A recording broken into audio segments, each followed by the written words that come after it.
and the boy wey him do juju for, wey talk say the juju wey dem do for am 2.5 million no work, which Akwa Okuko don refund that boy in 2.5 million. This is what Una Mathias could say about it. Let's watch this video and hear what Mathias said about this whole situation of Akwa Okuko and person wey him do juju for. Boy na gbaneka na social media na kwa na puli ego. Obo no bigi. Ezo na si pe paje wa court. Na okete bloku na ba na court. Na kanande ba isi na Then juna na si te bloku na court. Onye ko di ki ba malo. The boy is in a protection. Now, since that time, Akwa got protection the boy if you need your court, no work can that is it. Because let me analyze more. Okay, before Chisomama analyze Yankee, can analyze the Senator Don, if you drop another comment here, a tab blocking Osbo. If you drop another comment here, you shop blocking. You must not be here. You can go to a band equipment alike. You cannot be here. You just did not notice that you must not be here. Why are you here if you don't like what I am doing? Mona Cash, if you drop another comment here, I block you immediately. So that you know, come where Marzie, they sure no here, come move force, you went all here. Your time starts now. Let me analyze this before I go to Chisomama's own analysis about the whole issue. Mathias Ezeaku, no, look at this guy in a timpu since na timpu na pagale na Facebook. Na timpu na kwa napoli ego we lụọrụ ya ọrụ, lụchara ya ọrụ, ọwụ na ọrụ ahụ agaghị aga ka chocolate. We na ọrụ ahụ agaghị aga. N'ọdụ ka ọ bụrụ na eje police between Akwa and that guy kele onye ya ekpewu. Ọdụ ka ọ bụrụ na eje police between Akwa and that guy kele onye ya ekpewu. O wee sị na the guy sịrị Akwa nya gwọọrụ ya ọgwụ protection. Since that time Akwa ji wee kwechara the guy ọgwụ protection wee ruo tata. That guy onwugo. Aya chọrọzi ikwu okwu ibobo goodwill awele do na because ọ chọghị ịfụ nke ahụ. The guy onwugo. Now no kwunu fụrụ ya ọ dagonye ikpe eje police. So now the Mathias Ezeaku na-abịazi o defend the Akwa by saying that na ewere ikpe ahụ je police na technicalities do n'ikpe ahụ ya eme na Akwa Okuko ya emeri na the ikpe. Now, take it to the case of Ijele. Take it to the case of Ijele. Take it to the case of RNG. Ha na-ekwugharị ma nke o ji weje police. So, kịta ka o kwetarụ na police akpojeri the right and na mmeri emeriri the right. Kịta ka o kwetarụ na ojiji eji Ijele then the right and na mmeri emeriri Ijele the right. Amụhụ na aghọta ife m na-ekwu. Ọ sịrị na eluo police na Akwa Okuko ya ekpewu. Ịghọtago abụshi ome ebiabe eko nonsense. I will block you immediately. I have made it clear on my broadcast. If you disagree with me on anything, tell me what you think about it. Ego iyi, I block you. Ebiabe aki go say na nne na nna ya azụ ọfụma, I block you. And before my block, mmebuzo nyeru a piece of my own heart. Nyam iye test a bit of my own honor before I block you. Agree with you, we're gonna mother econo. If you come here, you drop a decent comment, but ezugo, nine kwifedotua, mane etua, mane ezugo, ne etua kefado, ezugo look. Ibeba deba hono sogo makono, deba hono sogo makesi agree. Egosengona make an amwam. You are still a learner. You are still a learner, my dear. You got to go. Owese ogono. Na kwa yepe wonya. So or justify go lie na enwa wondoka no na right ya any fine eku because ebo na the guy anwu bo mo wonyoka ina abia akem wolu mogo na ndị pastọ na-egwu wayo agbagori ngo ekwetagori ma ekwetari na pastọ na-egwu wayo ọkwa eluo na chọọchị akpọ ọkwa eluo na court according to eluo na police ọkwa ha akpọ witness they will look at things on the ground onye ahụ ị na-asị na arrange miracle ka emerie ọkpọgo gwa na-emeri arrange miracle onye ahụ ọkpọgo ifuru onye nke mmadụ bịa confirm na ọrụ ụri ya gara aga ị na-agbagha ya agbagha na-asị na arrange mana onye nke jizi onye ekwu na ife alụlụ ya agaghị aga ịpụta na defend ya sị have you seen he doesn't want to condemn Akwa for anything. Has he not shown you? Okay, Abushiome, I will help you immediately. No cap. Thank you very much. Let's continue. You got to go. If we're here, I want you to listen so that you will know that they are not really up against spirituality like they are telling you. There is a system they are using. That system how they use he retreat here. Then he needs a direction. Follow, which is the upward direction. So that is why you cannot, okay. Senator Don, bye bye. I warned you. Okay, Shooks Johnson, bye bye. Dalo, stop talking about Mathias. I block Gongo so that you will quit hearing about Mathias. I will be helping you people from henceforth. I don't want you to hear about Mathias again. So, as I was saying, before I was interrupted, Reverend Charlotte, power. Ojioku Iriaja, Nanki Paswa. Thank you, sir. Ebunde na achụ aja. Onye ọna ya join them, Reverend Charlotte na this say no to environmental pollution. Onye ọna ya join them na that campaign. They got to go.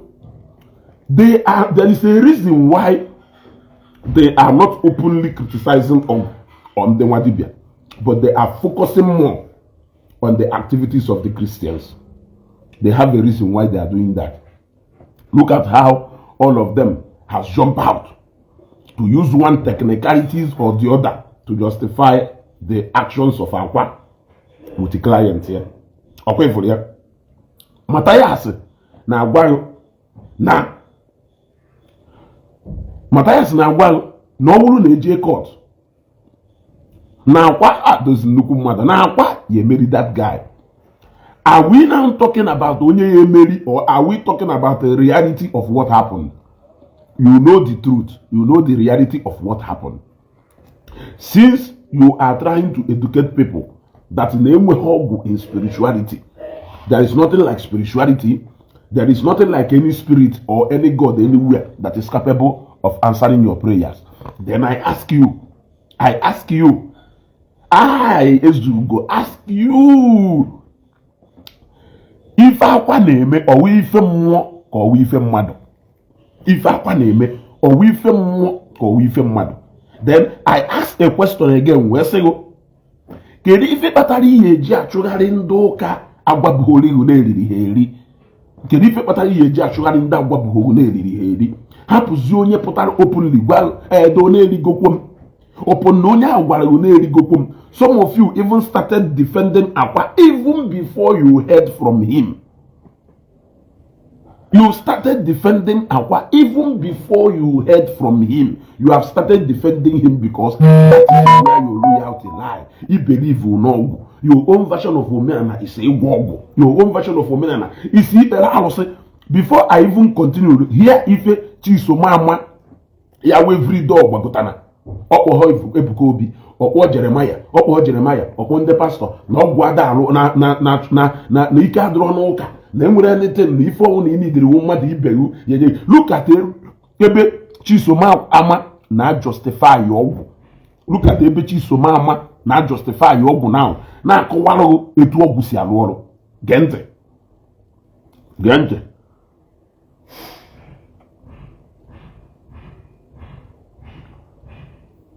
I said, no, I know an occult man that told me.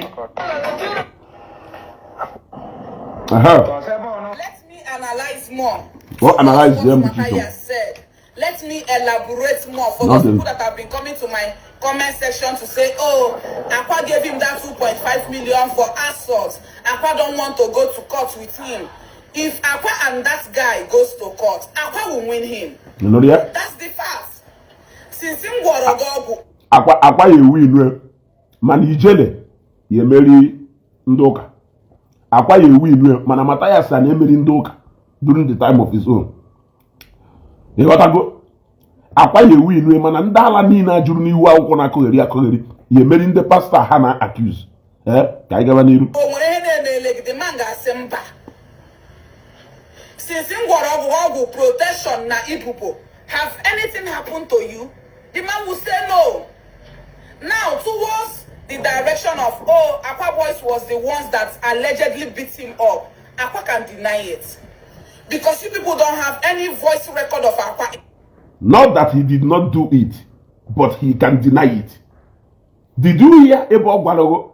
No, Akwa Polonda who just the guy. She did not say so. But if Gwalogo, Akwa can deny it because you don't have any voice evidence ebe ogwarinde mmadu je pi onye itali uche wapa nti odugo ka igaba niru instructing his boys to beat him up. You people don't have any evidence to prove that Akwa sent his boys to beat him up. Akwa can deny not knowing those boys. He can deny. You understand? So case closed. Case closed. But then again, Diogu na lolu. This guy 2.5 million.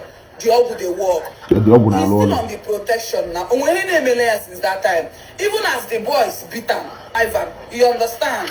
Akwa still send them 500,000, making you split himself. The favor inside the Igbo they work. You understand? The protection is working. Is when human beings pay native doctors to do when you see them expecting too much. Go. Once you don't pay native doctors. Go what comparison. Ki we fwebe oku clearly ni veni na eme. You want to go? No, Dozie. She is not even telling you that no Akwa instruct with those guys. Happy at the guy Ife. If it's just mama na Akwa can deny it because they have evidence. Onwere bokulu na obula Akwa merie. Man if on Akwa can deny it. Na obulu no sure because na enwero any evidence. Nezi anya if ziebe that comparison battle. So obulu na your loyalty adoro to ogwu. Obulu na obulu onye ogwu ka ewu. Obulu na ife iji we na Abanikanika a long time ebe Christianity in the pastor and ebe ike Chineke no since abroad because nina eme kine defend your evil behavior. Why will you compare two evil? I am asking you. Why will you compare two evil? If you say that na nika adoro na ogu, nika adoro na chukwu, why will you even come and start comparing two evil? You are comparing this one. Are you saying that because now this evil now got on, that the other evil should keep going on also? Like you are telling us in your preaching that there is nothing like spirituality. There is nothing like spiritual powers. We keep hearing it every day. Now the reason pattern that a focus on this spirituality, using Christianity as a point without using more of that or ifo is because they are using this one to defend the other. They just want to destroy the spiritual aspect of Christianity. He will believe everything the physical. Then they will give you a direction where they want you to head to. Did you see?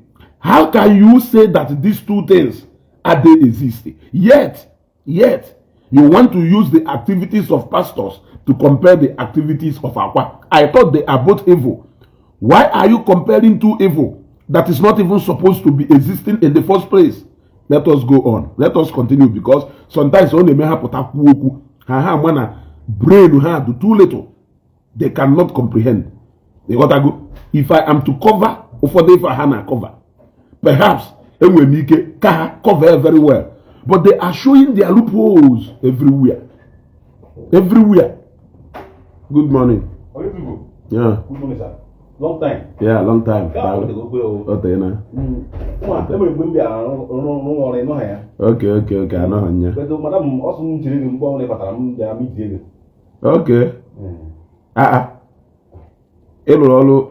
okay.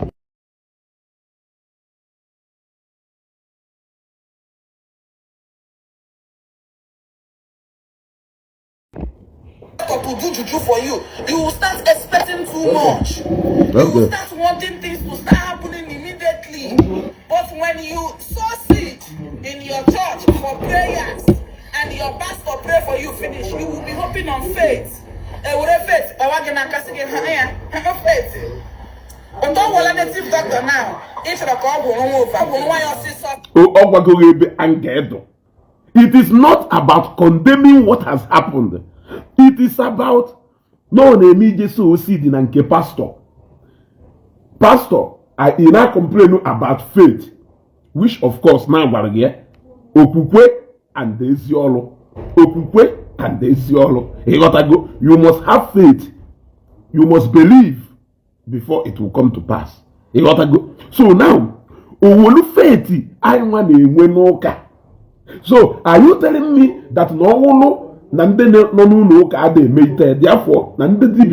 suppose it is justifiable and everybody should start doing well at the same time? Is your message or the success of your message supposed to be productive at the same percentage? Onye na-ezuhi yakwụsị izuhi ozugbo, onye na-ata ụga akwụsị ịta ụga ozugbo, onye na-adakpo mmadụ akwụsị ịdakpo mmadụ ozugbo. Echen na message uya daga simultaneously around ifo niile and ememe. I thought to if supposedly ideme.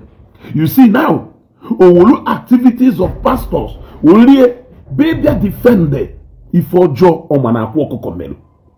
Okay for ya, o defend the man clearly ebo. You can as what a one you can't come on Facebook and misbehave if any misbehave in a misbehave without you. Look, Mama they defend the pastor because nan the pastor ne defend the what be a go and write it anywhere. Na put on Facebook ne defend the activities of the yes.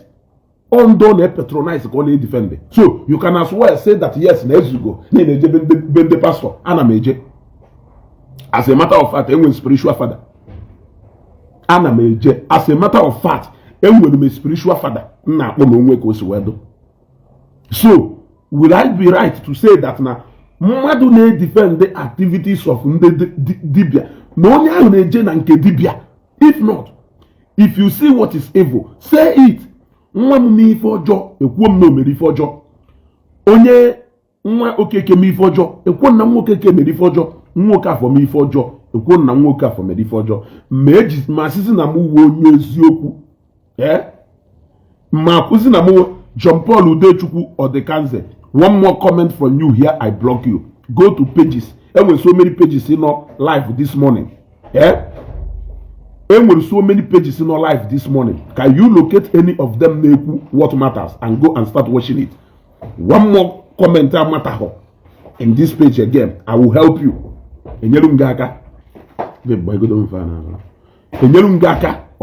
So drop another commenter matter. Can you look at ndogwo gwa na ogwu na community ebe ahụ nọ ofu ụbọchị ama ya atụ ụnụ onu elu ndị sara n'ọnụ unu elu ndị sara n'ọnụ mbụ yes unu elu ndị sara n'ọnụ emoko ndị sara n'alụ n'ọnụ moko ndị gwokọsịra pọsọ n'onye moko ndị gwokọsịkata na ụdị ọgwụ ụnụ gwọrọ measure at the end of the day sara n'ọnụ ha agụ so your own will not even be surprising if it happens.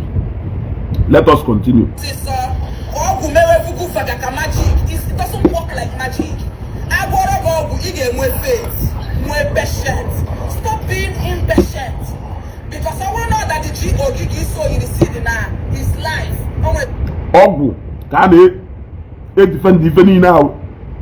Ogu, ka a na-akọwara gị ife niile ahụ a na-akọwara gị sistem ọgwụ ji alụ ọrụ a na-akọwara gị sistem ọgwụ na-alụ ọrụ ife niile a na-ekwu ebe a kịta agwara gị na ọgwụ ada arụ ọrụ agwara gị na enwere ife dị ka ọgwụ ọ ife agwara gị hia ife a na-edifendị ebe a sinsi wụ ọgwụ na-agwa sistem ọgwụ ji arụ ọrụ na-agwa ife ya awụ ime ịma na ọgwụ na-arụ ọrụ na-agwa how to have faith and patience na ọ bụrụ na ije gwọ ọgwụ onye na-agwa gị ife ọdụkọ na ọ da agwọ ọgwụ onye na-agwa gị ife ọdụkọ na ọ da agwọ ọgwụ coming from a lady bụ nwa nwoke nọ out there you should be careful ịmara mgbe ekerewo na bottle you should be careful ịmara mgbe ekekọsịrị go na bebi na abụọ ọnụ ịghọtago you should be careful ka ịmara mgbe ekekọsịrị go na bebi ọnụ.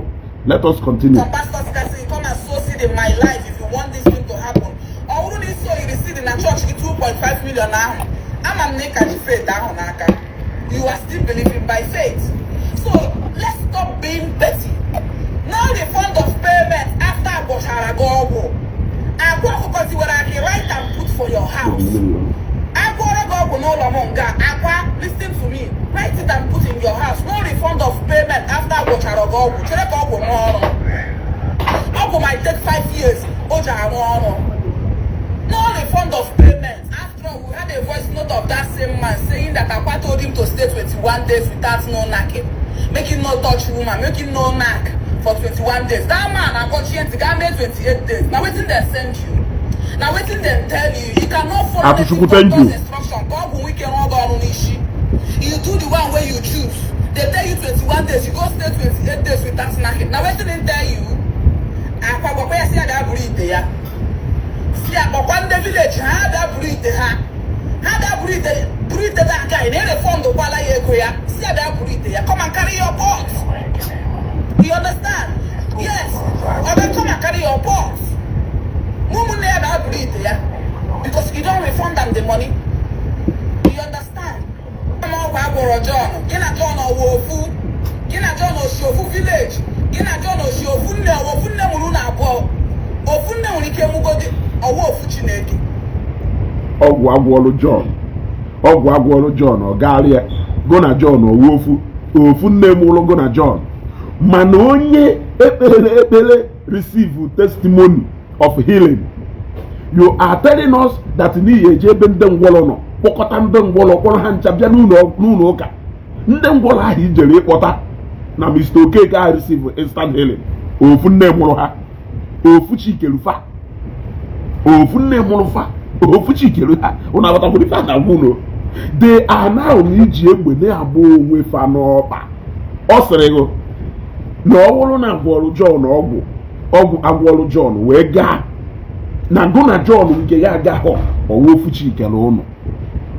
You got at that particular point wee jụọ ya na mmadụ nye testimony wee si n'okpuru isi wee kpere ya ekpere o wee fụwa ụzọ wee jee n'ebe ndị ahịyọ nọ wee sị ka ije kpọkọta ndị niile kpuru isi kpọrụzie ha bịa n'ụlọ ụka ebe ọ na-ekpelu Mr. Chima ekpere ọfụwa ụzọ si kpezie ndị ahịyọ niile akpụrụ isi ekpere ka ha fụwa ụzọ. Wee jụọ Mr. Chima na ndị ahịyọ ahụ ofu nne mụrụ ha ofu family ka ha si na ya or the same faith ka ha nwere. You see, what they are criticizing is not because it is bad. It is because it doesn't align with their belief. It doesn't allow with where their loyalty lies. When you preach about Igbo, you are pricking their conscience. They will come up in anger. They will come up in anger with different disguising messages, but they will always be hitting. It's more like you are always on the side of the other. We know that you are against the other one. You don't even need to condemn him. Even if they read from your sense of judgment, we know who you are supporting. Your body language will always show us the direction you are pointing. Because you choose mama, but they don't care how you want to go. Ogu ni no na agwo o meda no ko no wo kaka na southeast o me no nuka even blogging na eme ko no wo the highest o melugo keka Angela Nwosu no Dubai e melo onwe ifo na emelo onwe o melo keka mmadu ole ko melugo keka godebe na nkịrịka ọgwụ ụnụ na-agwọ na ọgwụ ụnụ na-agwọ adụghị ile ọgwụ ụnụ na-agwọ adụghị ile ọgwụ ụnụ na-agwọ ọdụghị ile ịghọtago ọdụghị ile onwe ha afa karịrị afọ onye a bi n'elu onwe ha afa karịrị afọ onye a bi n'elu. Look at how you are glorifying and defending ọgwụ against your previous message of na o nwere mmadụ katapụta ọsị na ọ na-ekpe ka echi na-ekpere ife ọgwụ. That has always been your message. Kere onye ị na-ekpere ife ahụ na ọ bụrụ na onwe ife dị mkpa na mmadụ iberu ka ihe ejekwuje ya so akwa ahụ power of mmadụ ka o ji alụ ọrụ ọ bụrụzi power of ọgwụ ahụ is it not spirit ka a na-ayọ that same thing.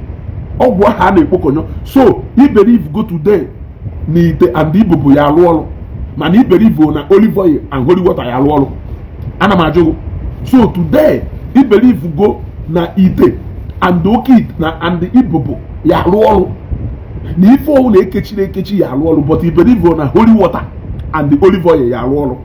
Ọkwa ifuru ya for ndị I am a Christian but ifele suppose read them on because ụfọdụ ndị I am a Christian but iwu ofeke amahụ mgbe ekere nke ụwa.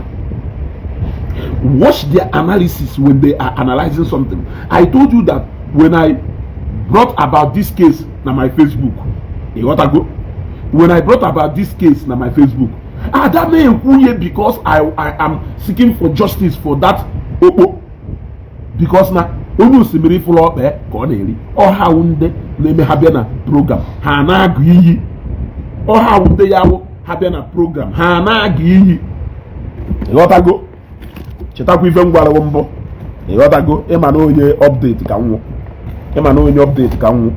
Ndị Igbo anyị na-emesi ife ike ịghọtago ndị Igbo anyị na-emesi ife ike go na those days ya wụ ịpụcha na-abata ese ka ịkwụsị na Ethiopia ka igo chocolate ma ọ ka ịkwụsị na free duty ka igoro biskiti ọ ka igo chocolate ụmụ sweet ya ịghọtago ụmụ otu milk a na ndị otu bata na Nigeria na nwanne anyị nwoke a dominate go market na Nigeria ebe a nwanne anyị nwoke onye Igbo a dominate go over 60% of all those products enwe na Nigeria ebe a.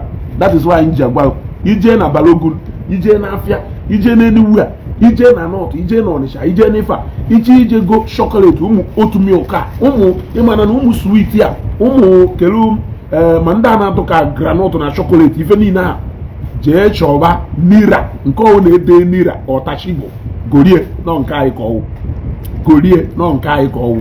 Ịghọtago enwe ha nwere over 70 products in the market over 70 nice products ịghọtago in the market. Nke ahụ bụ special update ka m nwetara gụ ịghọtago ịma na ezugowe onye update. So as I was saying, have you seen it is clearly about onye ọwụna na-edebere ya ahụ n'ọkụ n'eziokwu owu apịala awọ apịala mbala and that is what I do. Apịala awọ apịala mbala mana ị na-apịazisa awọ mbala pụta ịchọwụzi ihe si wee sachasị mbala nwanne ego na mbala akwụ mbala ka ewu ịbụrụ awọ. You belong to Mbala family and not our family. That is why oji wuru oge ọwụna ina attack our family oge ọwụna ina attack our family. Ekwuteghị ife gbasara mbala ịmapụta ekwughị ife gbasara mbala ịmapụta. Chukwu siri show it very well my brother or my sister.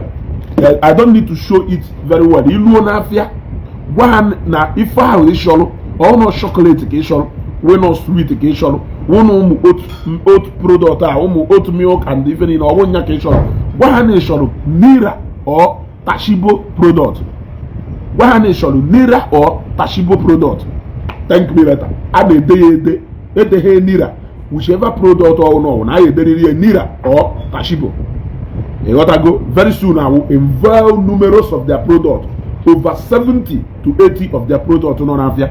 Ufadu ni me he may use it, man but you will pay attention now. No one doesn't use it. You will buy hanye nira or tashibo product. You got to go. You will thank me later. So as I was saying, meanwhile, kaiga abwa ifechi semmeku. Owo fuchineke. So be careful out there. You want to check and get the doctor ga agwo ogwo. If you want man who na jide oke ga agwo di ogwo. So mmadụ with the 2.5 million at this ship, we'll go cha give native doctor. No, about you. You can go cha 3 million at this ship. People are struggling to eat. Kids are walking. Here on the Bolam. Here on the you can agare na cheba na gorogo you can make here. You can make here. Okuko, the one that gets it here. Obvious to reality. Be careful. Not everybody to they work for. And for those useless people that are coming to my comment section to tell me, oh, Akwa is using you to do damage control. I'm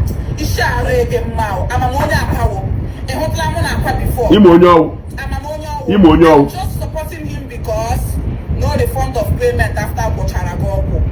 And it will stand. It will stand. It's not. So if I have problem with them, it will stand. They refund the Gorega refund. The other one will say, I respond to them. Obuzo say, I will block you. I respond to them. I will delete your number. Before I respond. Now to show you that they are not even to them their word is not their bond. There is no deleting. There is no blocking. In fact, a member of video to that effect. Kogoda Akwa for refunding the money and for talking. He did not just refund the money. There is no refund of money after payment, and that is how it will be. Mana refund to go. Mana abago refund. Abago refund. You got to go. Abago refund. So the only thing Chisoma mana kowalo obulu na igwa wandos to go even no marodo no no eji we go na eji agwogwa meaning na nyanwa ade juru this amount wo je na agwodi ogwu nyanwa ma show plug ebi eje gwogwa wuti shipa ego. You got to go. Okay, engineer, for you are welcome. Dalo, have a nice day. Potaba no tata no totwa. Okay, Mahaman go totwa. Ide ha akam. As onye mu sense. Categorize. You will categorize you among group of Omanu na bagari. I send the ayebe Omanu malahono. You got to go. This program is not for the flavor. Only one flavor. Make sure no gebe. Go to another page and analyze what I have said. But I connect here because I will not tolerate it. I connect here this morning. I will not tolerate it. Bogareva no go. Bogareva no je go wogo. Ono na wogo. Umu ifele mesh. Ine defend the wogo na ga go hoke na after na Facebook abi defend. Mana na wo no ndo. Ona ene yu. Eh. Mmulo onye agbata obi ịpụta ha na Facebook ko ọgwụ jikwose ọgwa. Mụ na ya yiri kosi ni ofu epe maka yetiri mu nsi. Munago ayeri kosi ni no fuefele itili munsi munaga ayeri kosi ni no fuefele itili munsi because nda owuli ekele pastor ni kinye gebele gba umebe fasting. Yes, pastor guru ezigbo if I kwuru this morning though although restricted to even you which I would go you although restricted to even you ki we mara ikwu nonsense na my page this morning. I block you immediately this morning which I would there. So I have just issued you that warning. Because I won't block or you tell message na my WhatsApp. As you go, why did you block them? And you can go morning. This program name this morning. This program name this morning. It's not as if no will one single thing self I learn from you na this page. You want to go? It's not as if if you return a one, they get one thing. It's not being inhuman. It's not being selfish. After Bochalagogo, no refund of payment because they do buy materials. So that's up for you. They do awaken their spirits money before I go so don't come and say he's using you to do damage control. So there is no refund of money after payment because na ha goro material ha ji we gworo ogu and then ha awaken the spirit in obeha we gworo ogu mana olive oil chi so mam kejo dopota olive oil holy water olive oil ahụ mmanu do na ahụ pastor ka pastor na mepụta wele mo olive oil ị na-ego ọ na-agoziri gị ị na-ego pastor wonya ji osu mmiri na mamiri ya wele alụlụgụ holy water ị na-egolu hapụnụ nda happen that they will always make themselves vulnerable to the truth. You will see it that they are running away from the reality. They are running away from the reality. Also, there will no refund of money after payment. Remember that these are the people who are against pastors selling olive oil to people and selling holy water to people, all in the name of This is still the same person justifying the Igbo, Okite, and the Igbo, but telling you that no material, telling you how and the process now process is that you need to have faith. You need to have faith. This one, and then a family material will allow, meaning that hayeji ajiamuha, haya ochakola ajiamuha, we will hear. Well, no material can have got well, and no material ka kosere, we go ibopo. Material aka kosere, we go okite. E got go, and na ha awaken more. No na befa, meaning no mana na ite wo a physical something more is a spiritual being, and the no agosho and ego is a factor. What go money is a factor, materials ego well the olo is a factor on its own, then the spiritual being akolo never is a factor on its own. Now these are people who are disputing the fact that never any power no olive oil, forgetting that na olive oil who materials ke golu well olive oil olive oil, and na Jesus or chukwu mo akpokuru we pepele ni olive oil a anego ke ju we gokota ife ju we olive oil a onye gokota lo ife we olive oil na onye ji ego jegolo olive oil a wo fife ko wo. Have you seen why I said that? They are not confused, or alokwemo. They are not confused. They know what they are doing. It's a matter of telling you that na Tommy noodles do to ki weje golu jolly. Na jolly noodles do to ki weje golu Tommy. Na event table water do to ki weje golu ever. Na ever table water do to ki weje golu event. It is all about competition, comparison. That is what it is all about. You gotta go. That is what. Okay, holy water. Off you go. Off you go. Off you go. Block. Yeah. Off you go. Agwamona program totua. Actually entertain Lucians that my program this morning. So if you do anyhow, you go collect immediately. You see. Oselego, I repeat, Oshisomama nebu, Omunebu, Oselego, there is no refund of money after payment. These are the people who are supporting very dark man. Not you know Jegolu, spiritual material, say Jeremiah, Oloholo, Mwejoga Ajojo. Mpu very dark man no neti. Nifo Jegola Aloholo. Does he mean na if any na Ojegolu no he go ka Jeremiah, no hego ka Jeremiah juweru ife niile. Does it mean no ho chukwu mmụọ ka Jeremiah kpọrọ afa wee gozie ife niile? I am asking you a question. You see, they are clearly against the God Christians in Ebelu, and not against the God Akwa Ebelu. They are strictly against church and not against Okwalose. They are strictly against pastor, reverend, father, bishop who onisi in the church and not against Mwadibia. Ezemwa onisi unalose ebefadeja. So it is very clear. Material akwaji wegwogu. Materials eji welu olive oil or mmiri. Ego onye akwụlụ ewegwu ọrịa ọgwụ. Ego onye ahụ ji wegolu olive oil ahụ. Mmụọ ha awakeniri wegwu ọgwụ ahụ. Mmụọ Chukwu akpọkuru wegozi olive oil ahụ. Can you tell me what is the difference between them? Tell me. Yeah? If you go Obolo the act itself can have the against. It is not the act itself that had the against. How believe you that the act itself okay, not the real.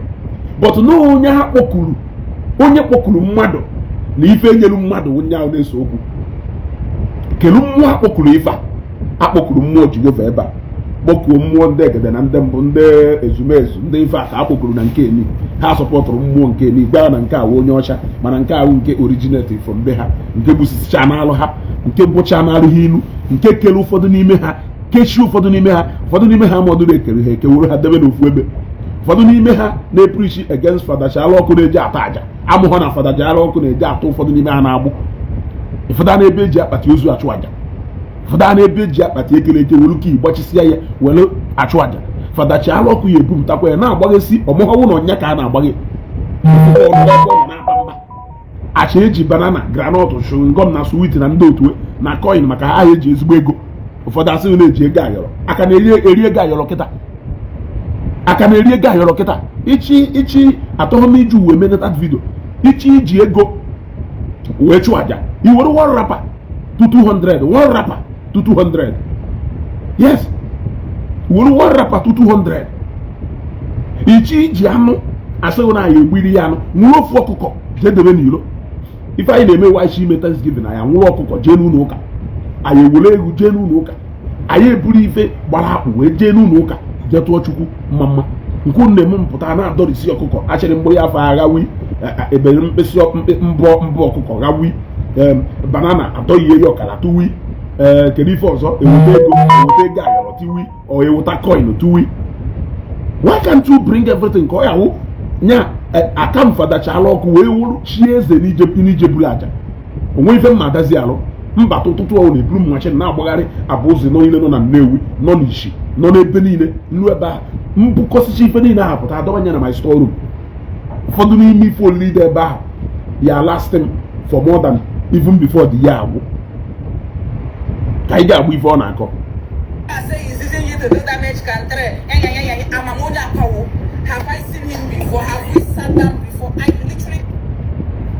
Ị maghị onye akwawo. I agree. Ị maghị onye akwawo. I agree.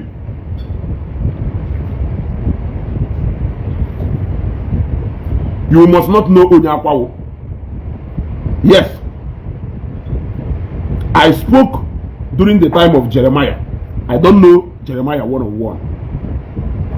I've spoken in the time of so many pastors, which I don't know 101. Even Evangelist Ezeaku, I have not seen him 101. I have not spoken with him on phone either. So I can assume to say that na etwa he si we marry can si we marry. But on nwere ife mere ife ni na ji we diche. Mmụọ ha na-akpọku mmụọ na-akpọku. Mmụọ ha na-ekpere mmụọ na-ekpere. If you have belief in there, we can believe in there. So you must not know Akwa 101 to defend him. You can defend him because na mmụọ na-akpọku ka ị na-akpọku. Mmụọ na-ekpelu ka ị na-ekpelu. Ife ọ na-eme ka ị na-eme. I accept go m nke m openly. Yes. I may defend the Evangelist Ezeaku because na mụ bụ onye ọwụ. Ana m defend it because no ofu mmụọ ka mụ na ya na-akpọ. Ofu chi ka mụ na ya na-ekpelu. Ife ọ na-eme ka m na-eme.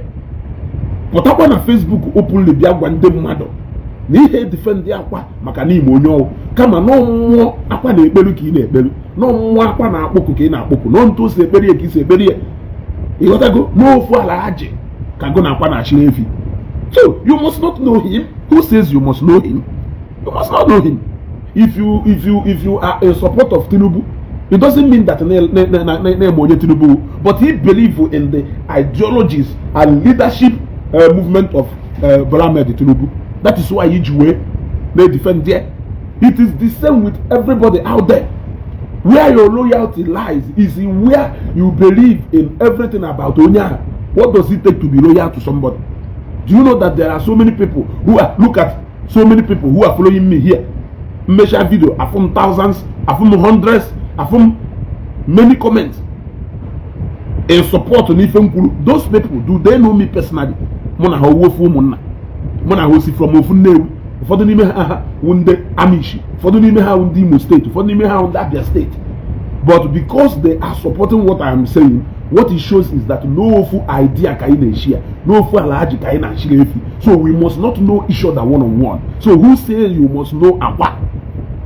Yeah? All just will not go on in a defend if you believe in our world, which is all good.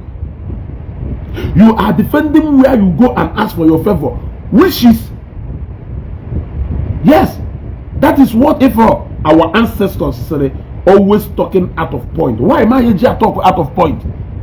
Yes, our ancestors. And so you believe in your ancestors. So I will be talking out of point. Chisomama is defending your ancestors and she will be talking in line. It's not that you know me to disagree with me. You must not know Chisomama to agree with him. Is it understanding now? Can we understand each other? You must not know me to disagree with me. You must not know Chisom to agree with her. You disagree with me because the ideologies I preach is not in line with what you believe. You agree with Chisomama because the ideology she preached is in line with what you believe, which is your ancestors. Because then they send the angry emoji, when they send the angry emoji, whether no one you against. Allow me to be the moderator here. If we only call out of point, our ancestors are, I'm only leaving him here because this is the first time now for comment here. But all comment because they are not that thing. Apollo, Abraham, how I am talking out of point. The next thing I am waiting now is for him to tell me how I am talking out of point. But all this year another message how I am talking out of point. Only blocking. What I go? Only blocking Osbo. You are. I know you are not getting money from here. I am not paying you. You are not even Hame Kuno here. What I go? Hame Kuno here. But it's okay. Eh? Then Kenechuku condemn it. Don't tell me Igbo is not Omenana. That thing Akwa did is not aligned to going back to our root. That is why you should condemn it, because it is not in line with what you believe in. Condemn it. You don't need to be upholding it because you want to use it to do whatever thing against Ndoka. Condemn it. Condemn it. Even Choro Woke be about condemn Moye outrightly. Condemn it outrightly. A lot of people you follow on Facebook, it's not because you know them personally. It is because whatever thing they are doing align in what you love. Whatever thing they are preaching align in what you believe in. So the issue of saying I don't know John Cena, it is because you are aligned in the strength of Janogo. You want to go? That is it. So she is coming to tell us that you must not quila Akwa because name Akwa. But in Agwogu, he believe in Ogu. In Agwogu. That is why he join support here. He believe in Akwa na Oku. That is why you spend greater number of the time in the video explaining to people how the potency of Ogu into their work. Into Okuko do Ogu, etu si akuzi kwalo Okuko do na Chukwu. O ife na akuzi. So ekele ọrụ eke. Mana ife maha watazi wo, since we all believe that men will power in spirituality, both in kingdom of darkness. I want to call kingdom of darkness. Nkayo kingdom of light. You can as well born kingdom of light. Bonkai kingdom of darkness. Whichever way you are speaking from the side where you are strong, from the area of your strength. You want to go. So Nkahi Neme will always be best for you. But what matters is if you matter the attributes, the practicals, the end will also justify a lot of things. You want to go. So let us hear if only to find out.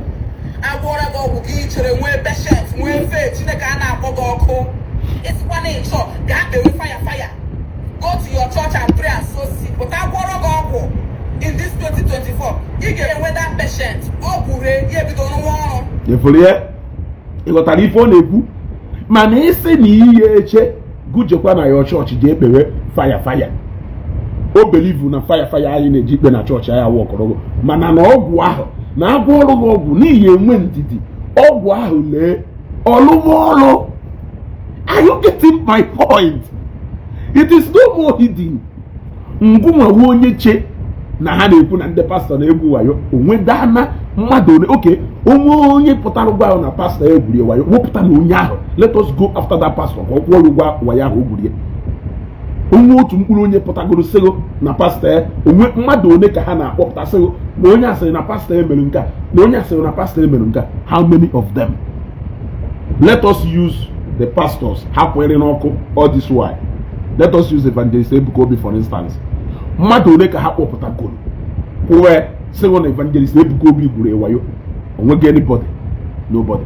Ndị niile ha na-asị na arenji ọ ndị ahụ receive miracle abịa gwa ha no arenji onwebro. Let us even use Jeremiah a na-ekwu that na very dark man jeruje golu. You cannot tempt your God.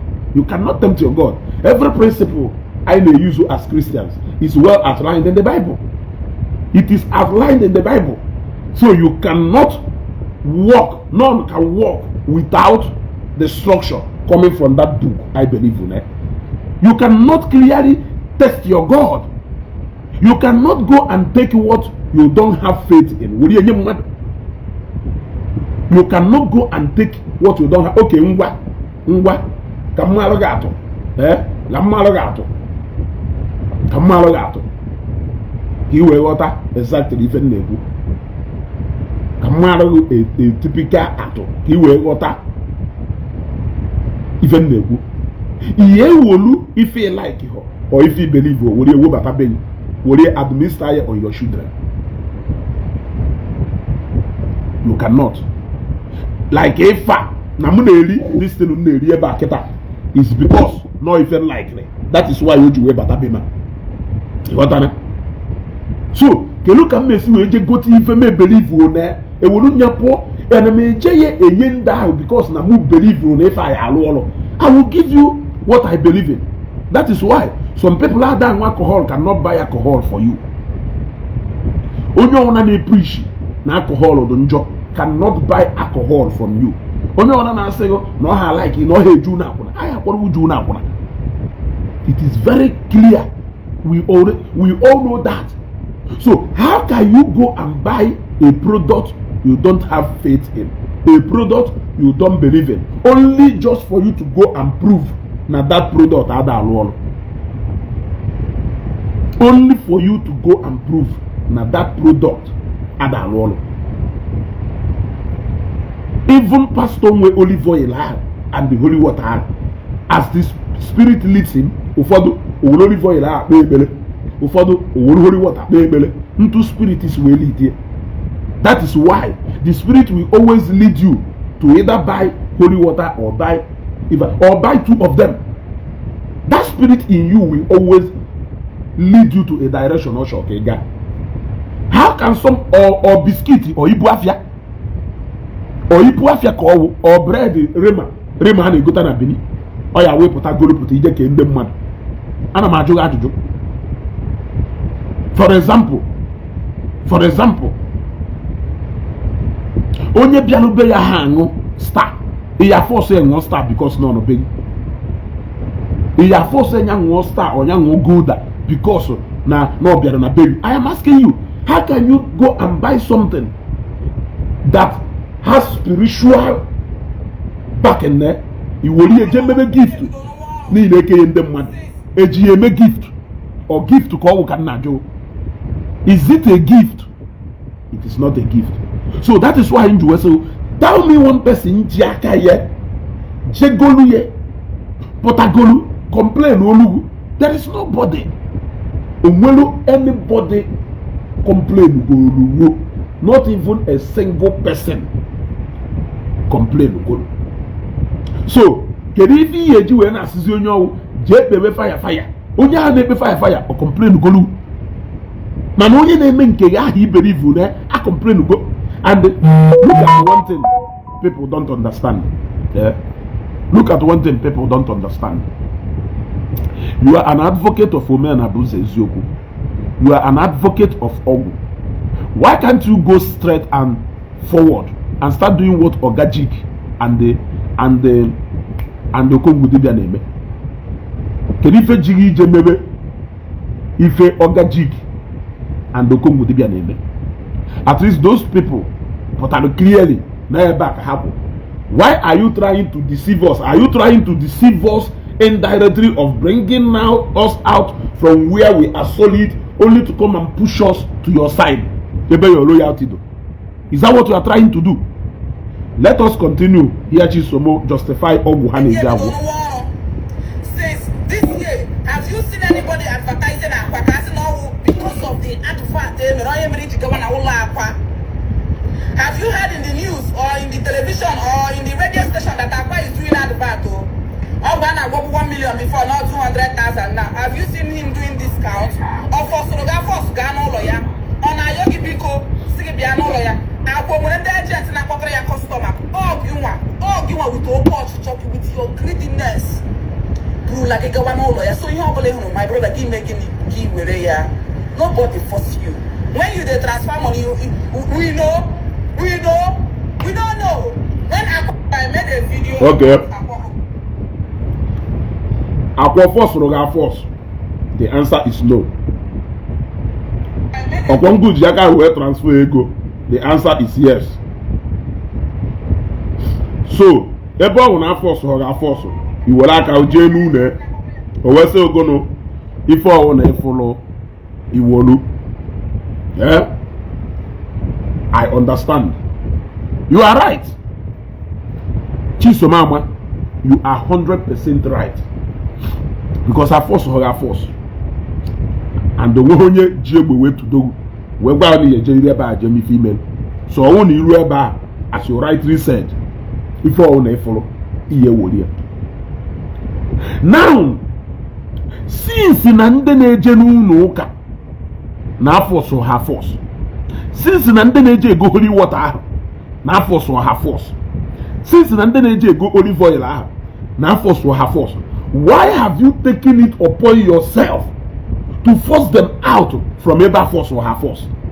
I don't know if you understand the submission, but you will end the video. Meaning, if only shock off, and I want to joke at Jakai, Choloka, Jebe, I want to go olive oil, Jakai, go olive oil, Debe, I want to go holy water, Jakai, go holy water, Debe. Since in our force to higher force, since now you take the decision, why are you people taking Panadol upon our own very headache? Why are you people taking Panadol? No, we see now why, but what a criticism in Pupota, it's showing Panadol, no, we see now where. Will you say on? Or even in a more ways to go as well. They will disgrace themselves with this particular case. It will be a test to all of them. I said it. It will be a test to all of them. And I started talking about the issue because of Hanwa. Yeah? I started talking about the issue of this boy because of Hanwa. It's not because of the guy, yo. It is because of Hanwa. Because I want to use this as a test to all of them. And Hanchani failed woefully. They don't want to say their own. They are busy reporting what other people are saying. They don't want to say their own. No, if I can mistake Kekulu. You ought to go. How about because Osugone Kweha, Oluge Befaku, Olugoni Fefana support. You ought to go. So, Ngoma Wonyoka, no ke wuru egwu, Angu Wonye Choro, ke wuru bolo. Chiso Mama Walago, no one only force that guy nya Jane and Kapwa. Now, because no nya Jake Jane and Kapwa, if all follow Nyawulu, that is the only reason. Ojuwe, Kulebo. Now, we enjoy to do West here. Ndo kaya every day. Una ne ri omunu ibubu. Una ne ri anu omunu. Na ha na ejoke ekpekpere. Na ha na ekpekpere from Monday to Sunday. Na na ha na-eji ego ha jegolo olive oil na ha na-eme nka o nwere onye force ha force. Why have you taken it upon yourself na ya da akwụ ụdọ n'enu ọwụ isi na awa onye ọzọ? I don't know if you are getting my point. You took a decision not to stop for Onya because no problem to force or who forced on onye force or Njawoka. Nobody forced me Ijoka. I decided me Ijoka on my own. So nobody forced me, not even one person. And I know not the same thing with Ngoma. So all no onye force or onye force on. Kerifu Munaye na Elizila no onwe fa. Nepunta Kensale. I don't know if you understand clearly what I am saying. Onya got a whole jaw can kowalo. And believe me, a lot of them took this position. A lot of them say, can only deal the guy. No only deal no only deal no nya diake jeme. So whoever if for wolu. But in our own case, can you follow na putazin na Facebook every day? Then you got him auto na Facebook for something that clearly doesn't concern you. For something that so ndo kakono ya bia no walo ogutunde ayo hodo bia no lo ho go ya like they did not call you. They have told you clearly countless times you should leave them alone. How about go here clearly leave us alone? In fact Mathias Ezeaku pota fuko onye na agalu onwe akpo hegwe na ebe a na-eje desert na force nya force ogwa ho na force ya force ogwa ho na eshidori egbe na azu onya jake take a decision jewe whether no okpochi shop here or no okpochi shop here onya decide to okpochi shop here onye force re okpochi shop here if any now decision no take. Why na ya happier if she perish let her perish? Why have you decided to be a guardian angel to onya ayoho but onye nke potaziri be ayoho for help? You decided not to help the person because no onya no up against your own favorite cartel man. You are not up against your cattle man. You are not up against your bishop, your Lord Bishop Ndemwadibia. Or not against your Lord Spiritual. So you don't want to talk. Ebia with the submission. No nya jake jeme if of nya wolu. Hapu pano na ayewundo if I fly wolu. Aya your own. Aya your own for help. We did not ask you people for help. None of us ngoma na akpomonye rireri. Agwagongo na nnewi we na edirim. Agwagongo na madoho satisfied with oriri edirim. Agwagongo keta na oriri edirim na ewe miwe. Ekweta go ni edirim eri. So why will you take so much time fighting for me? Ekweta buho na edirim eri. Why no onye nke admit golu o na eri gogo merio? You decided to ignore that person, stating the fact that no nyanga jiake jebe eririe. Mano mwa jikwa aka nje ebe elilim ife ni na eje Zion wo ha ji aka ha je na Zion ebe elilim keri ife jiwe even without nde Zion akpo izoba na fando ifrufa n'anya. You love them. You started first by telling them how corrupt their spiritual director. You started by telling them that their spiritual director enwe power. You started by telling them na Chineke ha na ebele ebe ha enwe power. He bless anybody. You started by calling them na ha bụ poor. So onye nke aje lana we je gwo gudurish. I'm asking you. So onye nke ajela hana onweda na onye jenu Zion gwalago no le lana we je Zion. Onweda na onye gwalago no le lana we je Zion. Onweda na any of them gwalago na ebuka obi gwari anyanye 1 naira. Onyinye ni no onye le ebe ahụ voluntary onwe onye gwalago ego no. Oh, this guy itini mkpu gwala now charge ya na ego na aka ya akwụ ọkwụ. The difference is clear. If at all you feel like you are moving for the emancipation of Igbo, we should know when you speak. You should know. We should know when you speak. By their words and their fruits, you shall know them. If you are waiting for them to introduce themselves, you are blind. You are physically blind and you are spiritually blind. You are physically and spiritually blind. If you are waiting for them to introduce themselves, they can introduce themselves in form of guru. They can introduce themselves in form of Ejike moment of truth. They can introduce themselves in form of Mathias. They can come in form of Mazidibia. They can come in form of Here the Light of Africa. They can come in form of Oldenibo. They can come in form of Abalanzo Nyeka. They can come in form of waja Ezeaku Bondo. These 8 people, for instance, they are clearly showing you that they are saying different things. Why they are a unity? How can two work without agreeing? I am asking you. Kedu ka onye na-egbu mmadụ na onye ahụ egbu mmadụ yesi wee nọrọ together pursuing the same cause? Kedu ka ọsọ na pursue? Ọ na igbu mmadụ adịghị mma ka ọ na igbu mmadụ dị mma? I don't know if you are getting what I'm saying. How can two people agree, work, if they don't agree? They are all saying different things, but they are in unity of purpose. Which purpose is that? I'm asking you. Which purpose is that? If I don't agree in this, I don't agree in this. Onya keji sego. Ni na-eri ebunu ma na-asa atụrụ. Ị na-eri ebunu ma na-asa atụrụ. Ị na-asa anụ nkụta ma na-iji eze ekele ya ụmụazị. If I don't agree with you, I don't agree with you. There is no way onye na-eje Lagos na onye na-eje Owerri yesi wee nọ n'ofu moto. Una na-aga the same direction.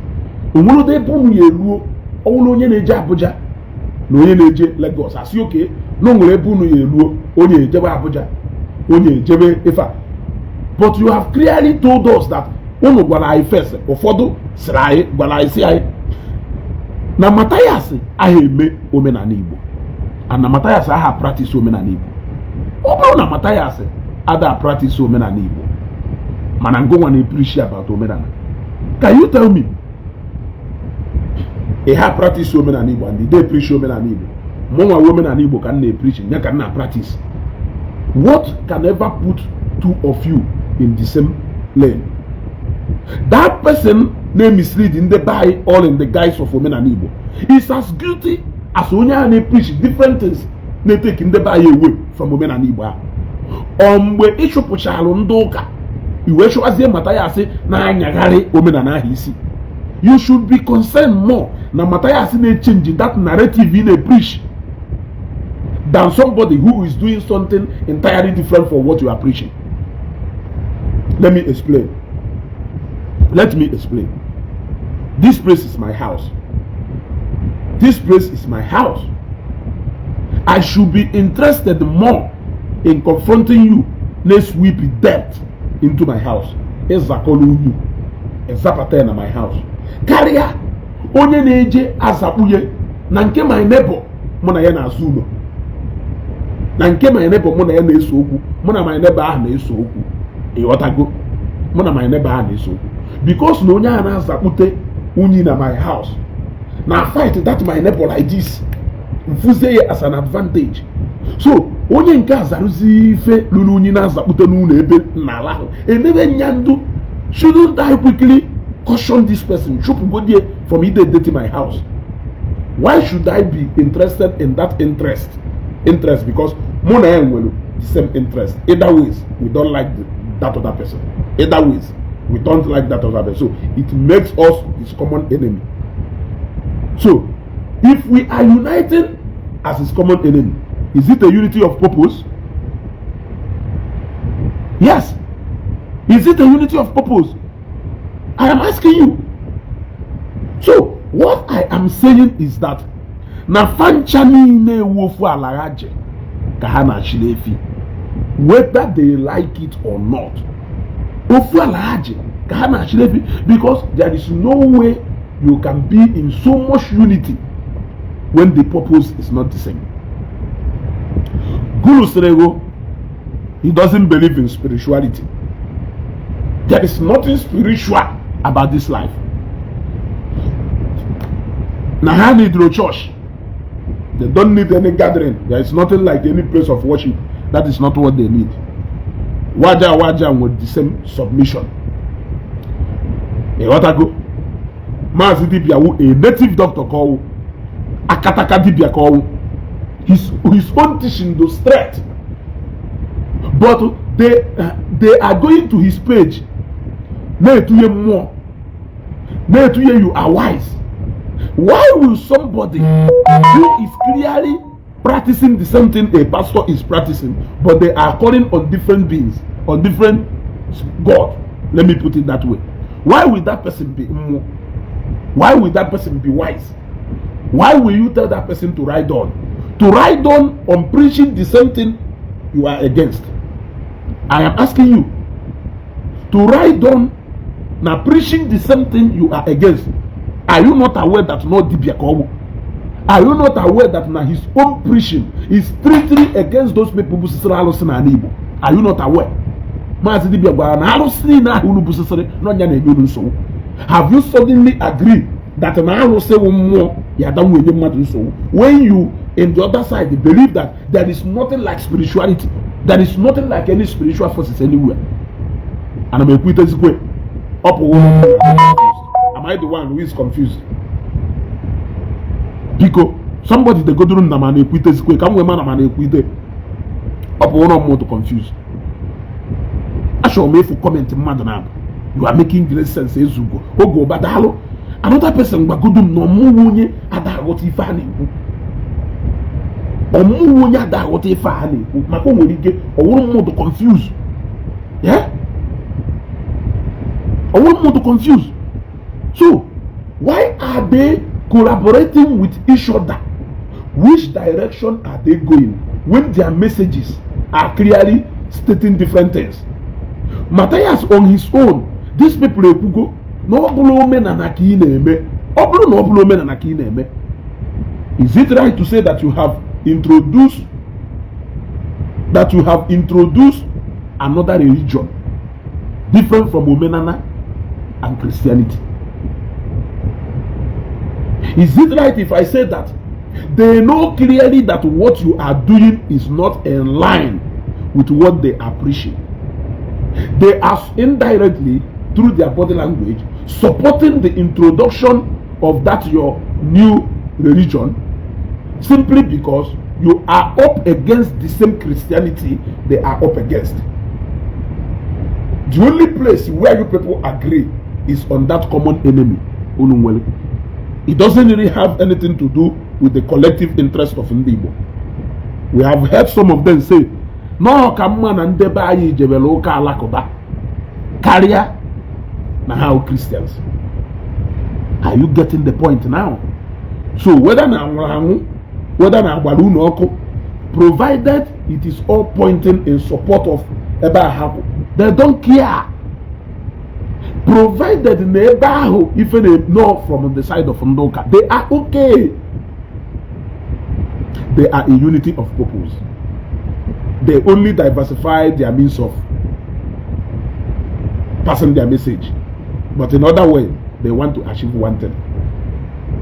They want to achieve one thing.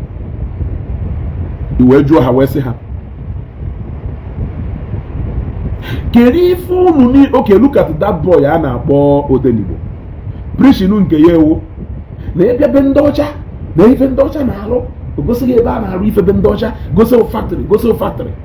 He is clearly trying to tell us that Nandosha did not achieve all those things through prayer. And no prayers Kandosha were employing the beha. No prayers we were employing the by. That our people needs to be building factories, that our people needs to be improving in technology. That is what he's trying to tell us. But what he is not showing us is a book in America, my UK and Dotwe.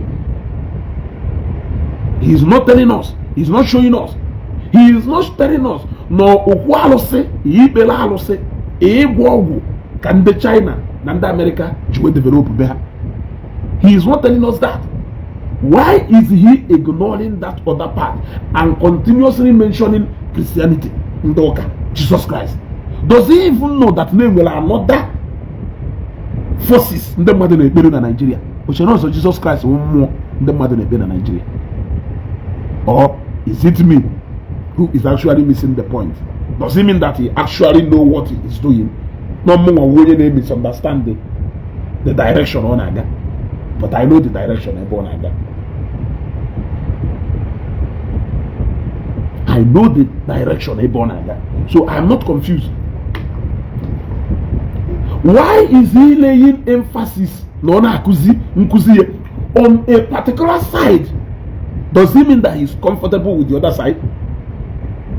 Ogwabuhaye Nandocha or Turu Egwogu Kaji we do Sipefa. Ogwabuhaye no Turu Ijen and Kedibia Kandocha we create employment beha. Ogwabuhaye na Alobina go Nefa or the capable of Idosi Obodo. Ogwabuhaye, but he kept hammering on Ndoka, Christianity, pastors. They are still in the same WhatsApp group. We azuzi we have achieved chanalo. If you have choro, hashikozie message here together. There's one direction. If this one cannot condemn this one, if this one cannot condemn this one, but all of them collectively are after one person, they are in unity of purpose. They are in unity of purpose. They are in unity of purpose. So no more ways to go.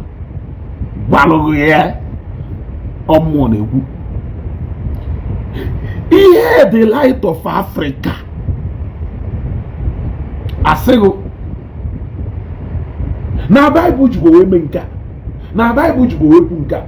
Or compare Bible nka. Or compare nka. Or compare Bible nka. Or compare nka. Or compare Bible nka. Or compare nka. Or na choko uko sialo here. Ko gwago na Bible do force nka.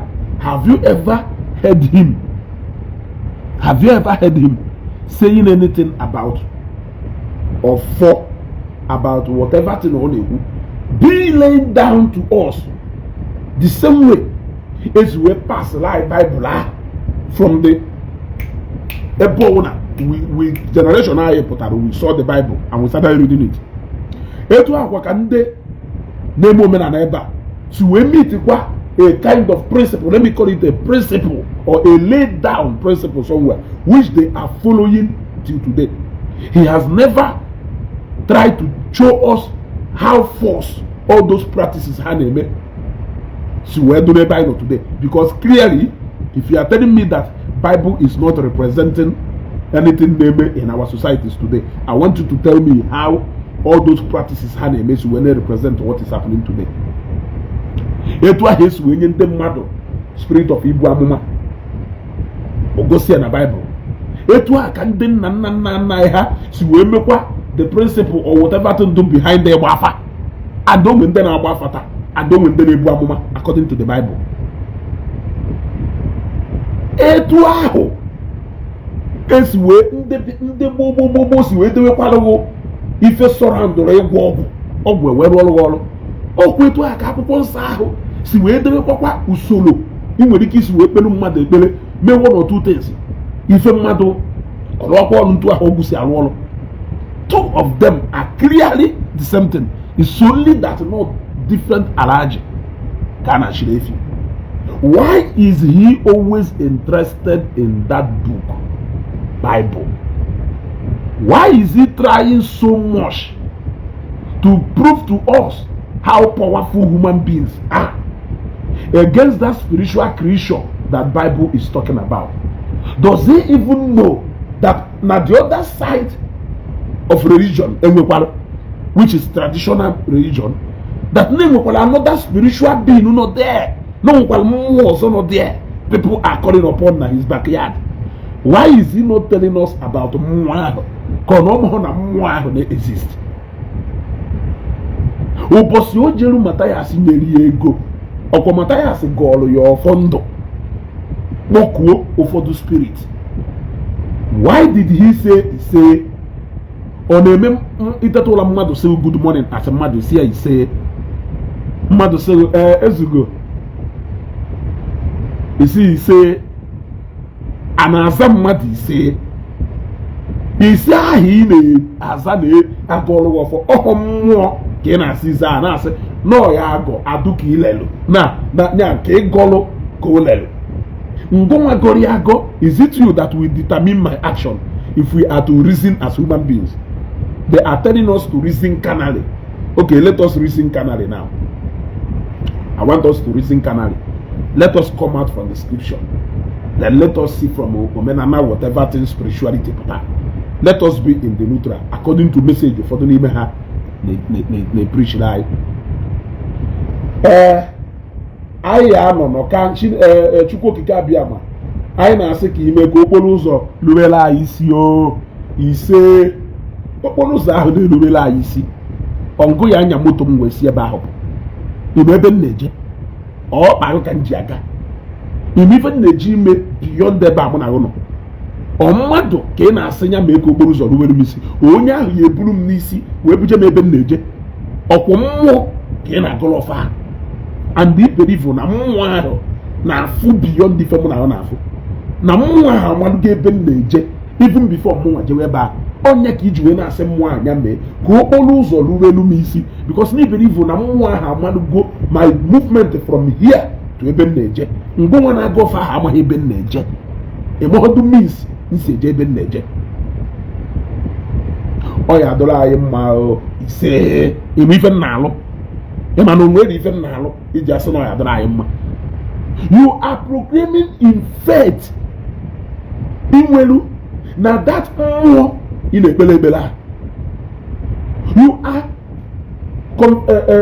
declaring all those things in faith to that mmụọ ị na-agụdoro ife ahụ ị na-ekwu and iberivu na mmụọ ahụ na-afụ karịa ka anyị nwa na-afụ iberivu na mmụọ ahụ nọ around us even though we are not seeing it iberivu na mmụọ ahụ ma anyị niile nọ here karịa ka anyị mara onwe anyị anyị gbuo n'ihu ka anyị gbute mma anyị gbuo n'azụ ka anyị gbute mma I thought you clearly acknowledge the principle of failure na ime meta ime ọfụma ime imeta ha ihe eme ọfụma and n'ime in between ime imeta and ime imeta ha na-enwere ife ndapụta na-adapụsa mmadụ you clearly acknowledge all this which is what you call realities of life. Why having acknowledged and know all these things, why are you still calling on that more to come and direct your system of Igbo Bute?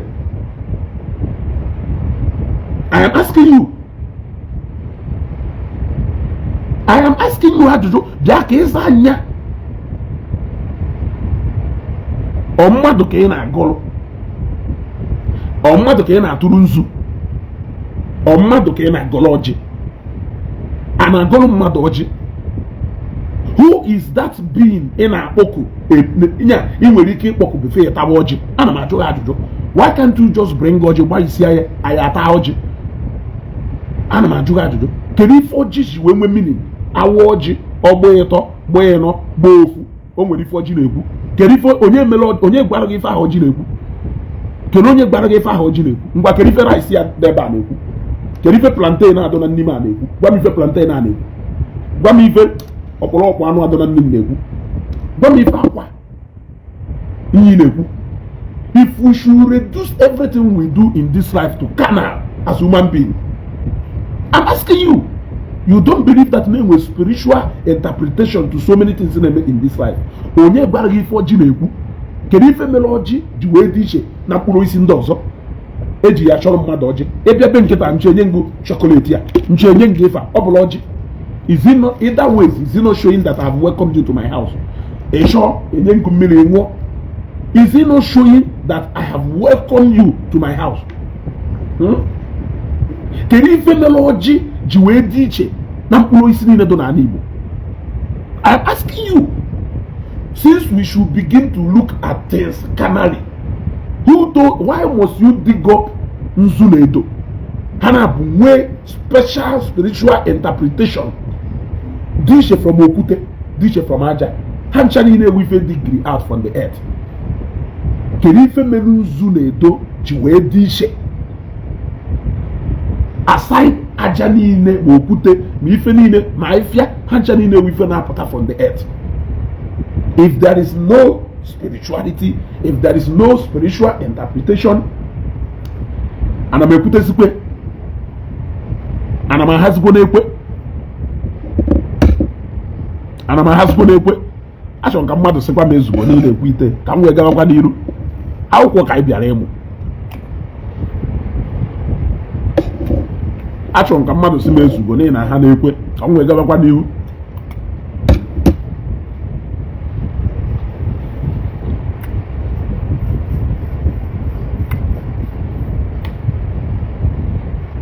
Onye ahụ wuru ka agba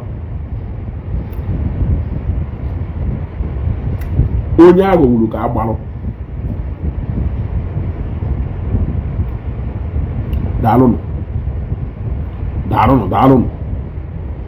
onye aghọgburu ka agbalụ kelee onye gbalụgwụ osisi ahụ among osisi niile enwere osisi melaila, enwere osisi gova, enwere osisi akpụ, enwere osisi mango. Kelee onye gbalụgwụ that specific osisi eji alụ ọfọ a na-akọ n'ala. Kelee onye gbalụgwụ nke eji alụ ezumezu nke a kelee onye mepere anya gụ gbalụ osisi niile ahụ eji atụ different nkụ niile ahụ ụnụ na-atụ ụnụ na-edebe. Kelee onye gbalụgwụ ife dị special n'ebe kedu ife a na-akpọ osisi kedu ife a na-akpọ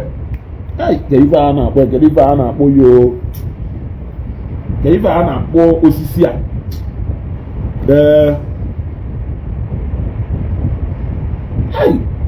even you wait fear. But if we should look at this life as physical as you are thinking, if we should come down from that spiritual something, why can't we look at all these things as ordinary trees and see Nzunedo as ordinary something a degree out from the earth?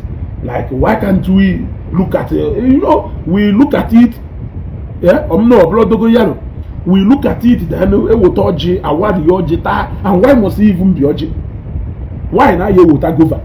Why not you with a mango? Yeah? Why must it be oji? Why? Who even can Ogirisi, thank you. Ogirisi. I know how much unyo na name menana. Value osisi Ogirisi. Ogirisi. Is it not the same as osisi na plonimorphia? Ponimebe mad. Kelo the spiritual even also representative in the spiritual realm. Why shouldn't we look at it as a jewelunu osegembu? Keta bopianilo. Kelonye na bolo oso jahiji ebedistri mebe mechaya etufu enilo. Ndeni na nekwu erifa.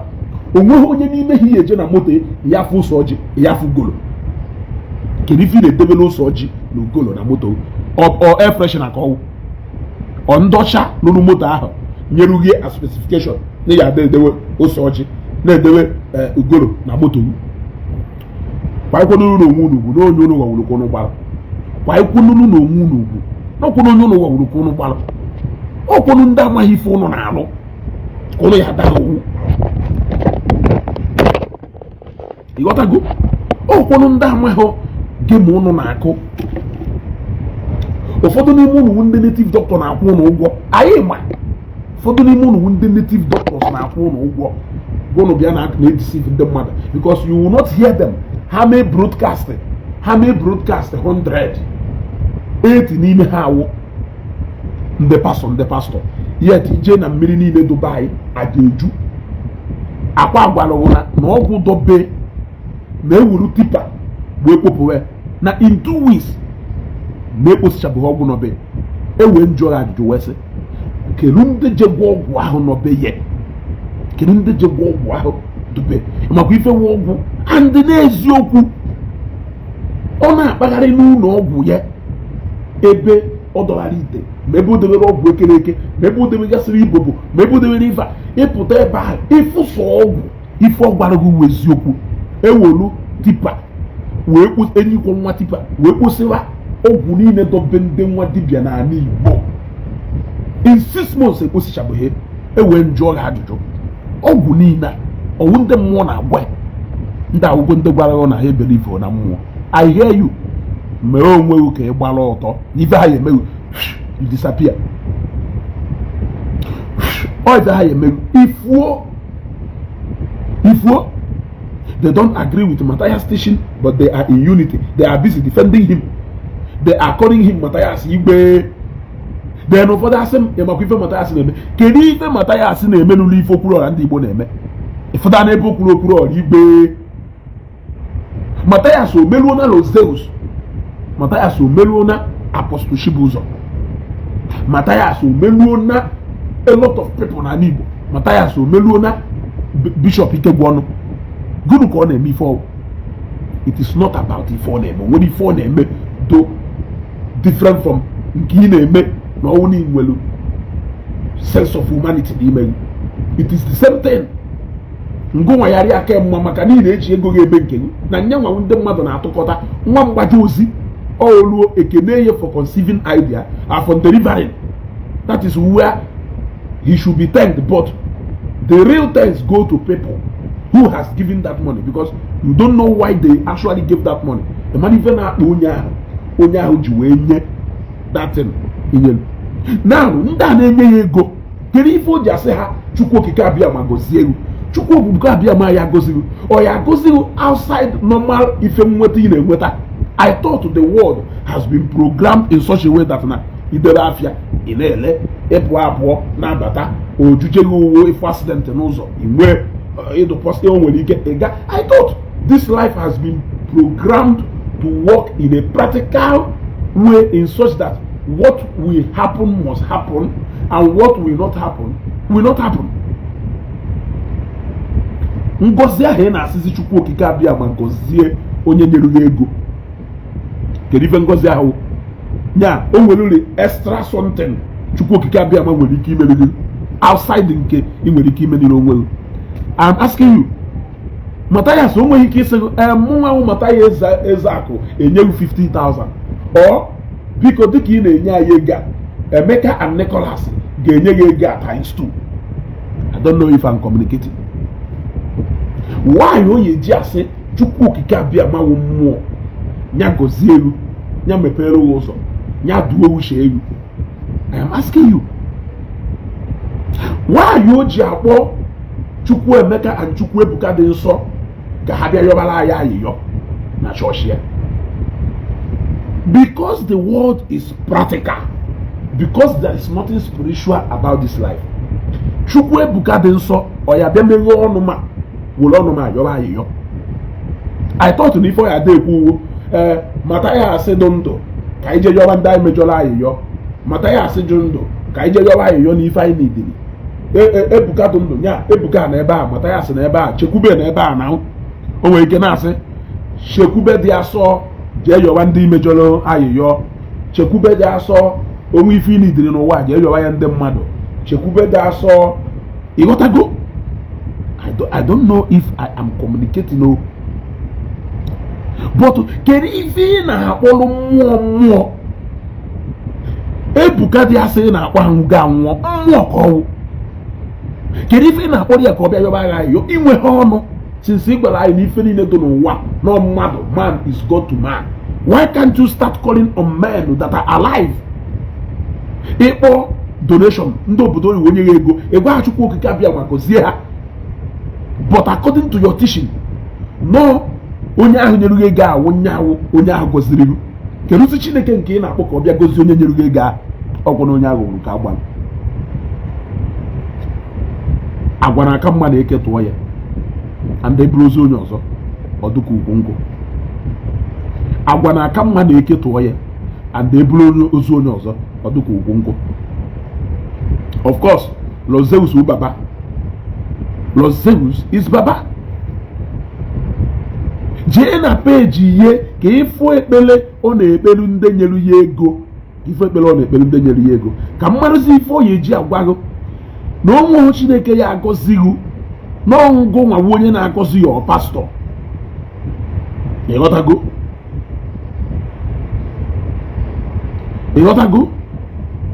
N'ọngụ onye ya agọzi ya pastọ. Nwaanyị o ji wụrụ ịgọzie ya pastọ, your pastor asị na Chineke ya agọzi. Why na-ego ahụ inyere ihe ewu ngọzi your pastor fụrụ anya? Let us be honest. Let us be honest. Let me give example of ife na-ekwu.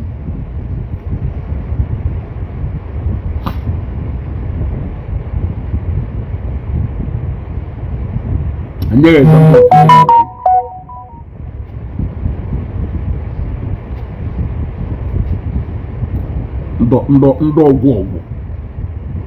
ndị ọgwọ nsi Chineke ya akpọcha ụlọ ọkụ unu ewe ghọta ife a na-eme.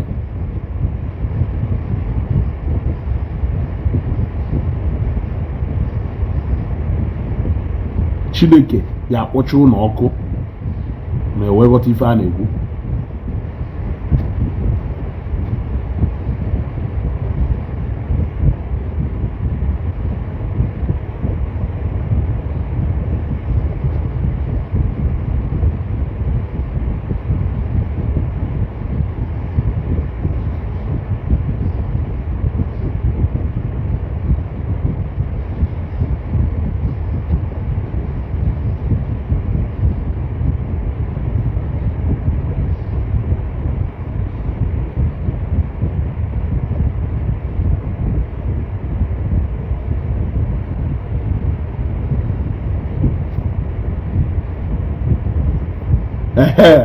Na onye nke a, one of our big sister based in USA just supported us with the sum of 400k, 300k for Omenala Hearing Hospital and Maternity, and 100k to support the production of Igbo Amaka soap, producing by Mathias Ezeaku and the youth. May Chukwu Okike Abiyama continue to bless her forever and ever. Our then Owese and our ancestors, Kelie Osewa,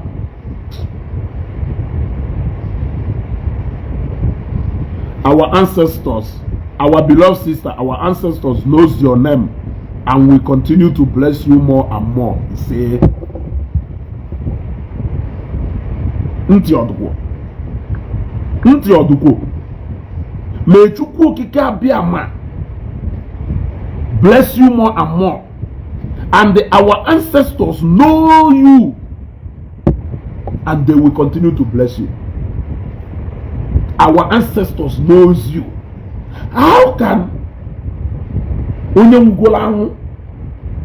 our ancestors, not your ancestors, but it's here, my sister, your ancestors know you. What it means is that now ancestors that our sister will go down. Even though no father name because Michael Udike mutalo my father amahonyenwu. Michael Udike mutalo my father amahonyenwu because now Michael Udike amu katana ewe mwam. So how did he know me if he has not seen me? Remember, we are talking about physicalities and not spiritual. How can Michael Udike know me when he died more than 20 years before I'm warm? How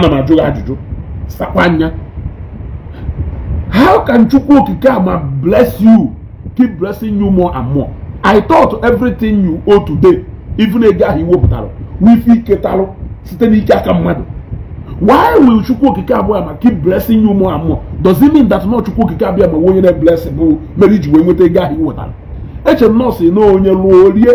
That everything you owe in this life depends on what you did as a human being. Blessing more and more. How else will our ancestors know you when they have not seen you? We are talking about physicalities now and not spirituality. Have you seen? They actually believe that the spiritual controls the physical. They actually believe in spirituality. They actually know that they will more capable of blessing and cursing you. They actually know that. All the issues can cover beyond everything. Malona name Ezeaku doka Mathias ya. Mani Ezeaku doka nda. Because those people, they know the truth, but they are just twisting the truth so that it can suit what they are propagating. Okari hetua.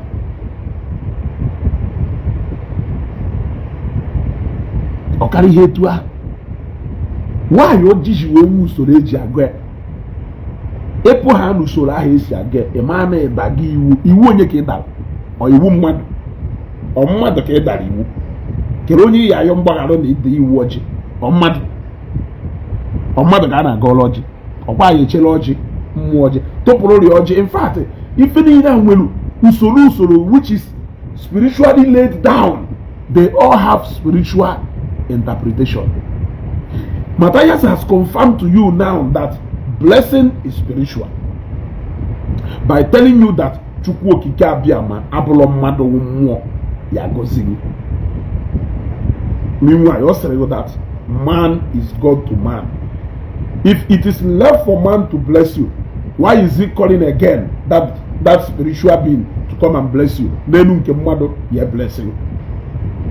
Ke ifo ji ase na ndị ancestors anyị mmadụ, how did they know me? Your ancestor omonyenwu. How else will your ancestor know me? How else will Michael Dike know me? If not for the fact that no will go more and the more na follow spirit, they see you, they know you even when you don't know them, they know you. It is only through spirituality that mmadụ yesi wee mara ife ọfụbọ. Onye na-agba afọ ahụ through spirituality, act of spirituality ka mmụọ ji emepe ya na-egosi ife ọ na-agba. Onye na-ebu amụma wuturu act of spirituality ka onye nwaanyị ji emepe ya anya na-agba ife ọ na-agba, na-egosi ife ahụ ife zoro ezo. So ọwụ na your ancestor amaghị onye nwụọ nwere ike ịmani m even without seeing me. What makes you to believe that na that same person ahụ emepekwa mmadụ anya gosi ife zoro ezo ka ọ gwa gị? Ọ nwụrụ na o nwere ike ịgọzi tụrụ mmadụ, nwaanyị onye jikwa mepee mmadụ anya situru onye a zie gozi. Ntị ọdụkwọ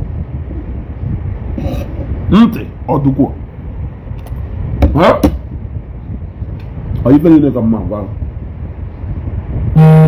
Remember what I told you. All n'iwe onye na-alakịta sweet chocolate ọdago ụmụ ife agasị otu meals ụmụ ịghọtago. No need ịpụta na free duty jee na-ego ihe. Ịbata na Nigeria jee n'afịa ife niile ahịa wepụta ma chocolate ma ife niile ahịa wepụta jee na free duty ị na-agafusi ego niile ego igwe bịa na Nigeria ebe a iruo n'afịa gwa mmadụ ya butelu ugwu Nira product or Tashibo product. You will thank me later. I will unveil to you many of their products. Over 70 of their products do not have. You got to go. All na ebata zie mmadụ si je butelu ihe. Ọwụrụ n'ihi na elegasị ha. You got to go. Ọwụrụ na n'ihi na o nwere comment nchọrọ reply quickly na nkwuchi ife a na-ekwu. Ọwụrụ n'ihi na ele ya ele.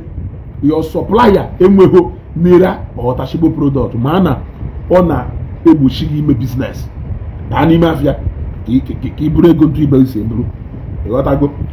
Their product consists of 60% of sweet chocolate and ụmụ flavor product a duru n'afịa. Ịghọtago? O nwere comment nchọrọ ego. Enwe anọzie Peter, I welcome you brother. Ọ sịrị, brother, let's value our own than European ancestors. We colonize our ancestors sent to like Europeans. Okay, I got on the second part of Ifidelu, but the first part, brother, let us value our own than European ancestors. Okay, you are telling us to value our own than European ancestors. I agree with you. So, Brumo Toyahu don't have people. Because no European ancestors conceived with the idea that brought about that vehicle in Abba. It was European ancestors that conceived the idea of building. Even the pattern of house you are living in now, who European ancestors conceived with the idea that brought about that structure you are living in. Even that wristwatch, it was the European ancestors. So why will you value their ideas, but you want to throw away those people? Now I want to answer you in a layman understanding, so that we can be on the same page. Yes. Can you tell me one single thing? Can you tell me one? If you want me to compare, let us compare. I don't know what you mean by let us value our ancestors. My mom, since 2013, she's an ancestor to me. I still value her today. Enlargement picture ka don city room dollar room here up to today. Yes, her enlargement picture in here we still make sure not to need. So I don't know how else you want me to value my mom. Have I ever for one day tell you that na me we got another mother? You give them go to somebody now.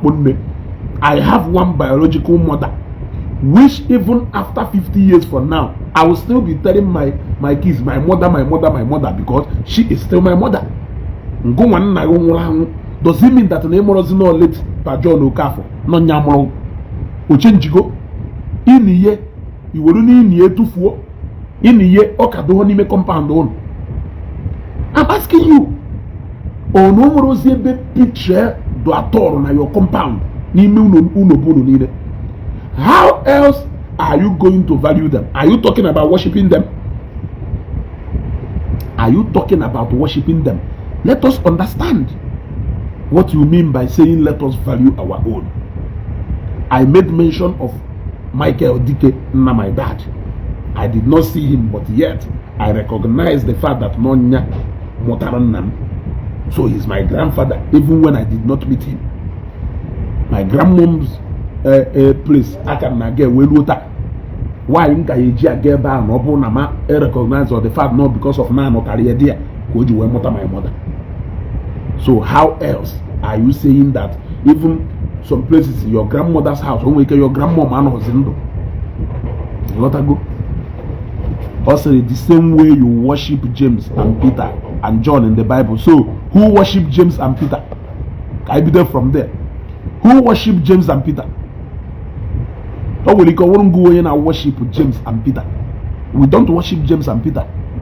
We worship God. We worship God and not James and Peter. So, if you want to worship your mother, or you want to worship your father, or you want to worship your grandmother or your great grandmother, go and worship them. Go and worship them. I cannot worship mine. Yes. And you cannot force me to worship mine. Go and worship yours. I can't worship mine. I value her. I respect her. She's no more here, but I still respect her as my mother. Makonya produce Obogua no here. But I cannot worship them. So you can go and worship them. And for the record's sake, we don't worship Paul. We don't worship Peter. We don't worship even Abraham. But we worship the God of Abraham, Isaac, and the God of Jacob. We worship the God of... That is why when people call God of Evangelist Ebukobi, they are referring to the Almighty God, Evangelist Ebukobi, and worship. God of Pastor Lazarus Moka. They are not referring to Pastor Lazarus Moka as God. They are referring to the God he is worshiping. It's more like saying the Father of my father, or the father to my father. You are not actually referring to your father, but you are referring to his father, which is Michael Dike. So but when you say we should not, because when you talk about their ancestors, I don't know if you're actually talking about God or you are talking about Jesus Christ.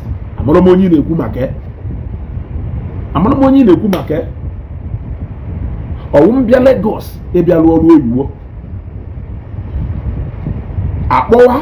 all the Lagosians and all the factors and if any Nyelumaka na Lagosia or no na Lagosia were do successful. Or no na Lagosia were do successful. Just like Etu, it's where a lot of factors and things in Megasere during the time, people, names, places, and all those things. What does it have to do with the Jesus Christ as a person in our worship? And what does it have to do with God? Send that Jesus Christ over my life. I am telling you, I'm asking you. Just like it is what